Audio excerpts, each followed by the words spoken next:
In scriptures, the human body is often referred to as the temple of God. Yet, it is quite an uncommon privilege for any soul to attain this sacred abode that houses the divine, as it is truly a blessing to be reborn as a human being. On several occasions, Supreme Master Ching Hai has spoken about the rarity of this phenomenon. To be reincarnate in the human world is hard. You have to have enough human quality. You have to have affinity with the parents, yeah, and with the society, with the people around which you were born. And very difficult.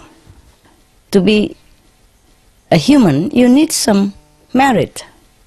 You have done something good in the past in order to be able, yeah, to be able to pick a human birth. As a living temple of God, the human body is fully equipped with miraculous wonders that can be awakened in those who are spiritually conscious and have complete faith in the Creator of all life. Inedia, Latin for fasting, is the human ability to live without food. Since time immemorial, there have always been individuals who can sustain themselves on prana, or the vital life force. Through the grace of the Providence, Inediates, people who follow a food-free lifestyle, can draw the energy from nature to nourish themselves.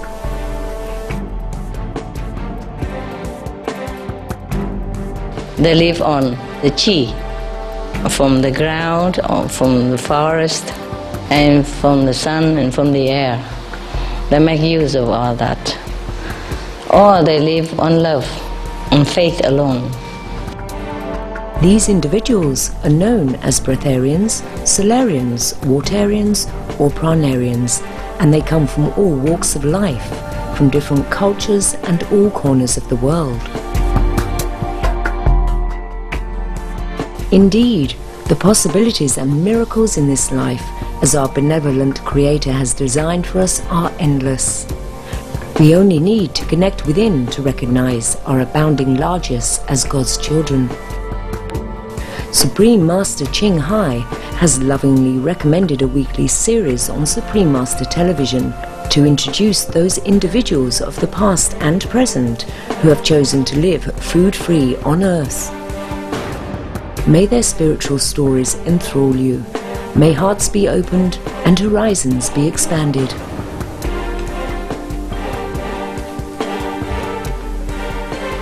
We now invite you to join us for part 1 of our 3-part program, Elitom Ben Israel, Challenges in Transitioning to Breatharianism, on Between Master and Disciples.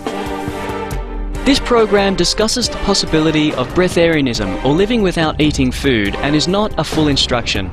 For your safety, please do not attempt to cease eating without proper expert guidance.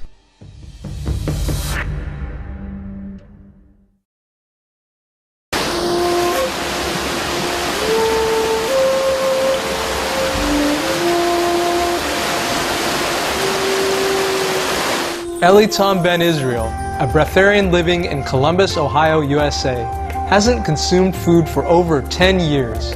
On today's show, Elitom talks in depth about the process he went through to become independent of food.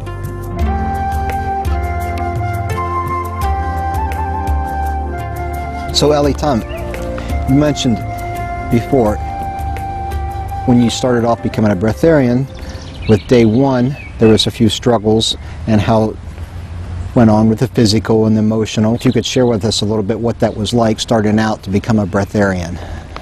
Well, the transition to becoming a breatharian is one of the most powerful things I know on manifesting the power of what life force energy could do to the physical body and to your whole physical being.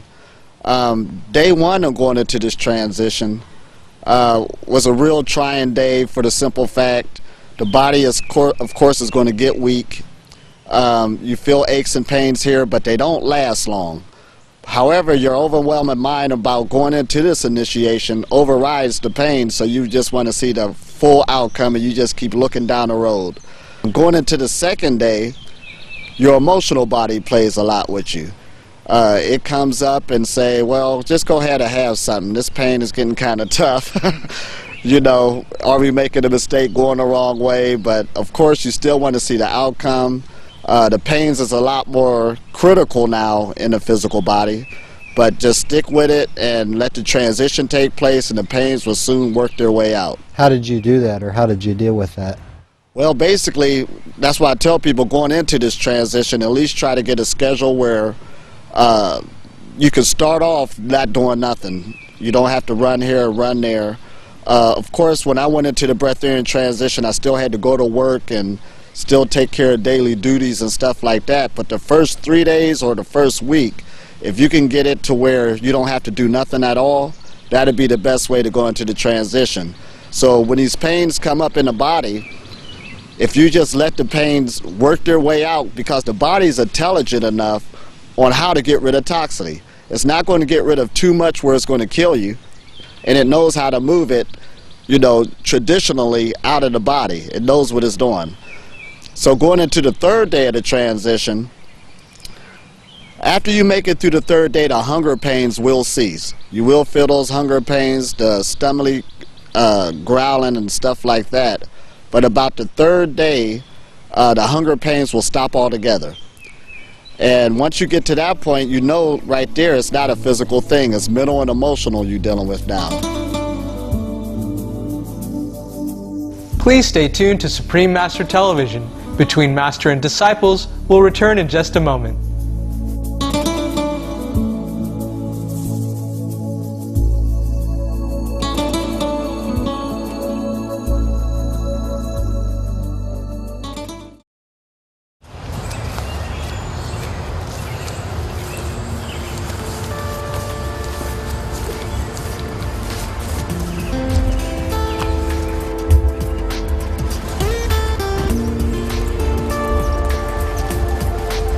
Welcome back to Between Master and Disciples on Supreme Master Television. Let's continue with our feature, Elitom Ben Israel, Challenges in Transitioning to Breatharianism. Prior to becoming food-free, Elitom was already a vegan, meaning consuming food that is completely animal-free. He also had some experiences with fasting. This knowledge and preparation became useful during the transitioning process. As the process became more difficult, Elitom had to seek out ways to help him persevere with his goal to dispense with food entirely and live only on the cosmic energy.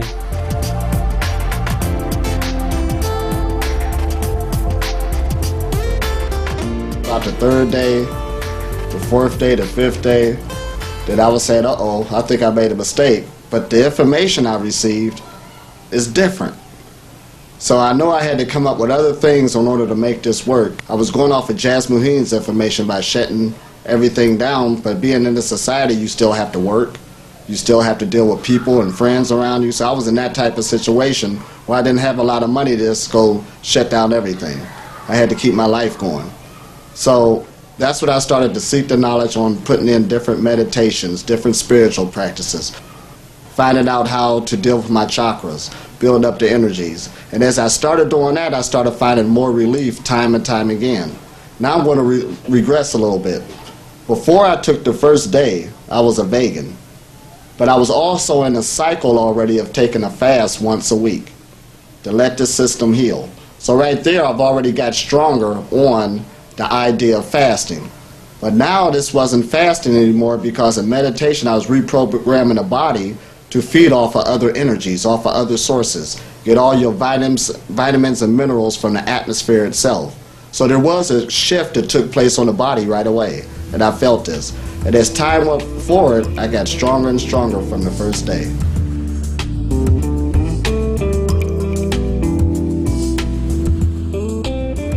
According to Elitom, the first week is difficult because the body is going through detoxification, and it will undergo some physical changes as it eliminates the years of accumulated toxins.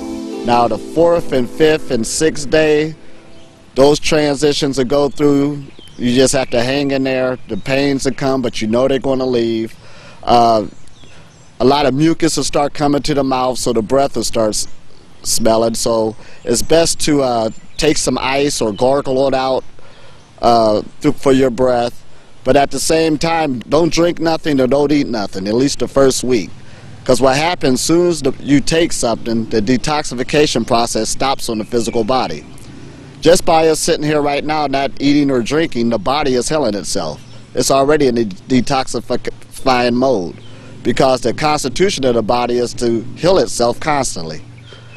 So, once you make it to the 7th day of the transition, that's where a lot of heavy toxins have made it out of the body. After the 7th day, physically, the body would feel a lot better. And there would be another influx of energy that come. You won't be weak dragging like you were throughout the week. There will actually be an influx of energy where you'll feel energetic, like wow. However, you don't want to just spill that energy or use it, because you'll be tempted to, because you still got a long way to go here. Can you say more about that? The energy. The way I see what took place was after the old vibrations of the toxicity, the foods you ate, left the body got used to that mode. Of course, the body started healing itself, so now these new influx of energies are taking place in the body. In other words, there's an energy that comes from the intestines. That energy, of course, got higher since more toxicity got out of the intestines. There's the chakras in the body. They'll start spinning more once certain energies have left out. So, of course, the energy in the physical body is going to really pick its vibration up. So you'll feel this influx of energy now, mentally. And which is a beautiful feeling, mentally, emotionally, and physically. The whole being has picked it up now. But now it's up to you to stick with this transition. There's times that the mind's still going to play these games, because, of course, you will see yourself losing weight due to the toxicity that was on the body. All food did was just put mass to the physical body. But it will get to a point where you know breatharianism is working, because the weight will level itself off, the energy will pick itself up, you will sleep less. That's how you know your body is feeding off a life force.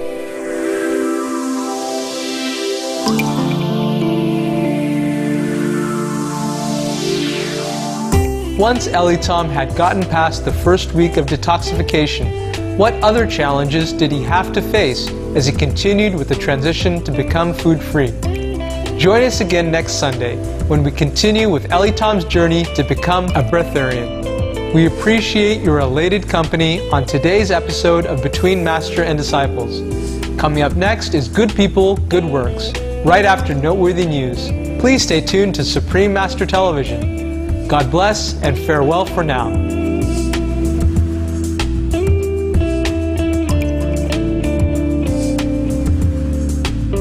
For more details, please visit www.suprememastertv.com/BMD.